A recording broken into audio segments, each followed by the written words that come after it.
Hey, so we're doing security and force protection. So each region of the Navy has, they manage different force protection, whether it's security force, anti-terrorism, law enforcement, physical security, so that's the Navy. But then as throughout time, different scales were established to basically define what level we're in. So while ThreatCon scales determine the defense of the United States and homeland and assets abroad, we have a DEFCON scale that determines the posture specifically entirely to the U.S. Military. So, but we are going, and sorry, that's actually preparing for the likeliness of war, but we'll get into that later. So force protection measures, FEPCONs, which are force protection conditions.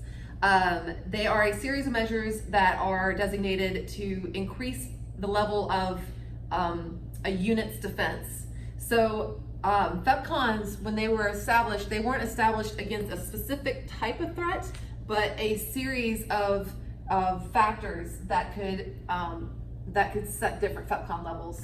So came up with an acronym. Again, you don't have to use my acronyms. This works for me, it's worked for others. So I just remember this by APACT. So the first one is your assets exposed. And this is talking about like your personnel and your actual assets, aircraft, ships, whatever. The assets that are exposed and their ability, the risk to which they can get attacked. The next one is penetrate. So what's the likeliness that they will be able to penetrate said area, so said base or whatever. So that's the threat of them being able to penetrate and our security measures that we have. The other one is the asset's ability. So what is our ability in response to said attack? And what's our mission's ability if we were even attacked? The C is the criticality.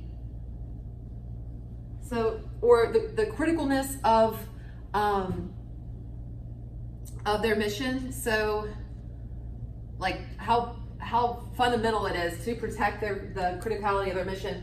And to think of this like Norfolk, massive shipyard. Oceana has the East Coast's largest F-18 base, and same with the West Coast and a little more. F-18s, F-35s. So how critical is it that we protect that? Because if those were hit, that would be a substantial hit to the Navy and to that base. So, and then the final one, the easiest one, threat. So the actual threat that's there. So again, you can use my acronyms or you can just toss them to the side, but that's the easy way that I remember and has helped other people remember the 5 factors that are factored into establishing a FEPCON. So then going into our FEPCONs. So we have normal, we have Alpha, Bravo, Charlie, and Delta. Real quick before I advance into this. So commanders at any level can establish a FEPCON. And a subordinate commander can actually set the FEPCON level higher. But the original commander that set the FEPCON, the declaration, the reduction or even canceling of that FEPCON is responsibility of the commander that issued it. So a little background on that. So the first one, normal. This is a general global threat, right? I know there's a lot of words in there, but I'm going to make this a little bit simpler. This is routine security posture, just normal routine. Think of it like that. When we graduate to Alpha, this is an increased general threat.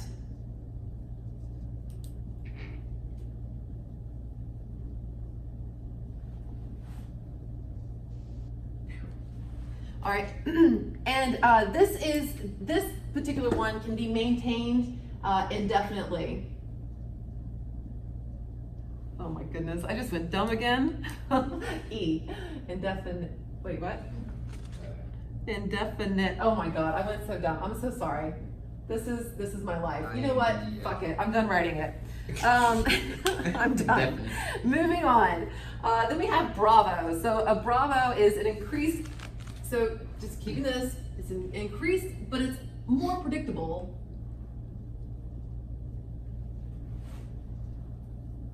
So this one is unpredictable. This one is we're more predictable about what's going on.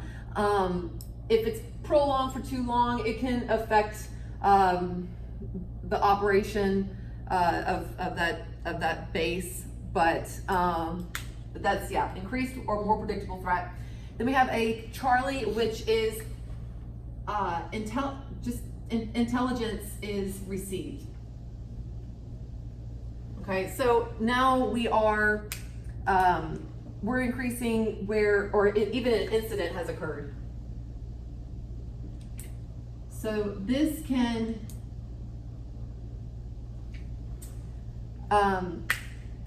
create hardships on the operational abilities of the base. And then a delta is we've advanced into it's already happened or it's imminent.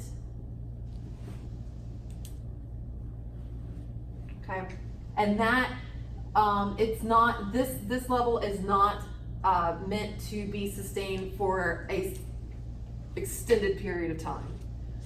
So the quicker they can get out of delta, the better. Okay, so then moving into DEFCON. A lot of people like to forget that readiness word in between it, but it's defense readiness conditions. So what I was talking about earlier about DEFCON being the posture of the entire U.S. military. DEFCON is a subsystem of a combination of you have alert cons, you have watch cons, you have emerge cons. So what that is like a watch con is that's specific to between the U.S. DoD and the Department of State. And then emergency conditions are incorporating civilian measures in addition to DEFCON military. Stuff you don't need to know, but it kind of just gives you a generalized idea of there's different levels of security force that are established. DEFCON is just specific to the military. DEFCON was established, it doesn't say it in here, but it was established in 1959 by the Joint Chiefs of Staff. And Joint Chiefs of Staff and what we were discussing in SORM, your unified and specified commanders. I go to school. I've been messing up my spelling all day. Anyway, so yeah, DEFCON is just a subsystem of all those other ones that they list off in your book, just to kind of give you an idea. They didn't really give you any history behind it. You're just kind of like, what? But maybe that kind of gives a bigger perspective. So, and these are established for the likelihood of war. So, fun fact, we've only ever gone to DEFCON 3. We actually, even for 9/11, we were at DEFCON 3, and they said to prepare for a possibility of DEFCON 4, but it never exceeded DEFCON 3. So, just some more history for you. DEFCON 5. So, this is normal peacetime.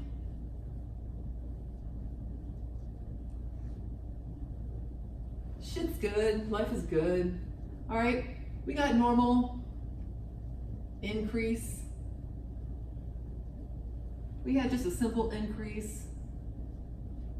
We have a further increase.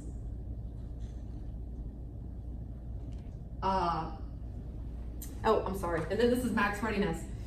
If you look this up online, it's actually they have They have military terms for this that they actually used, and this is DEFCON 1 is fully cocked.